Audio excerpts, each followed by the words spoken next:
Every burgeoning minority struggles to be called something that we can identify ourselves with. One of the exciting things about disability is that we're very different. Some of us like to be called disabled. Some of us like to be called disabled persons. Some of us like to be called handicapped. Some like to be called physically challenged. In California, they refer to us as physically inconvenienced. I think the most important thing is that we not be ignored. The word that's in vogue right now is persons with disabilities, PWDs. I loathe that term, physically challenged. It's like we're not trying hard enough.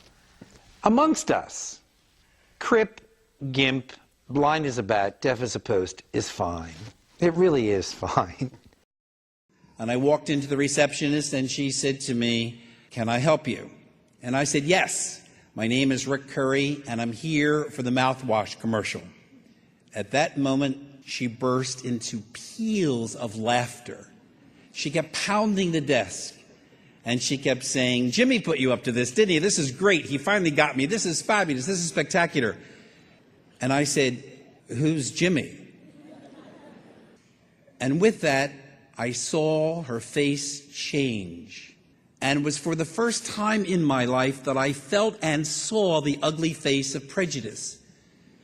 There was no way that I could convince her that being born with one arm should stop me from having the chance to gargle nationally. I was angry and I was hurt. And those two emotions running simultaneously through the veins of an Irishman are lethal. One agent said to me very kindly, "I recommend that you really model hats. You should only be seen from the neck up." Well, there's more to me than the neck up, so I thought, if my disability, which is so slight, what about people who have greater disabilities? What if they want to be in theater? Because theater training has transferable skills for real life. Makes you better communicators, more articulate, better in business. And so that's what I did. I decided to go and change that and give disabled persons a chance to study theater. I'm intrigued when people ask me what happened to my arm. For years, I used to think they were interested in me, when in fact, they're really interested in finding how to avoid it. So when I tell them that I was born this way, they breathe a sigh of relief. Well, at least they got through that. And the other assumption is that it's better to be able-bodied than disabled. I mean, that's just something we've bought. Ignatius Loyola, the founder of the Jesuits, would say, that's a creature, that's indifferent. Well, it depends how you use it. Well, it depends how you use it. We disabled don't want to be passive recipients of other people's goodwill. We want to be part of the solution, not part of the problem. We want to be in your lives. And his little bald head snapped back, and he said to one of our very talented women, a woman of color by the name of Sandy in leg braces, and he said, "Sandy, you said that you want to be in a soap opera. What role could you possibly play in your condition?" And without missing a beat, Sandy said, "Oh, the bitch."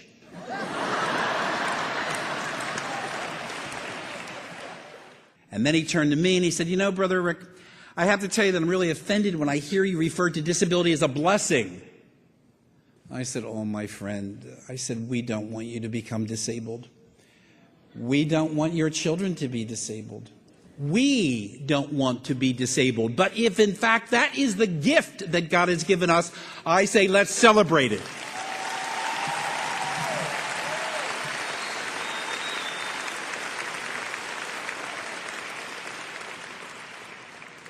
And then I said, "And quite frankly, I'd rather have one arm than be bald."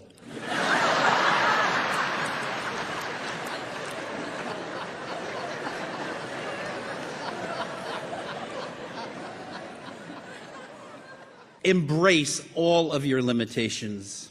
They too are gifts.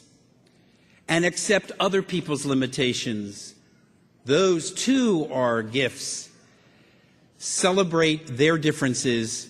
Celebrate your differences. Never forget he who gave you those gifts. He makes no trash. God bless you. Thank you very much.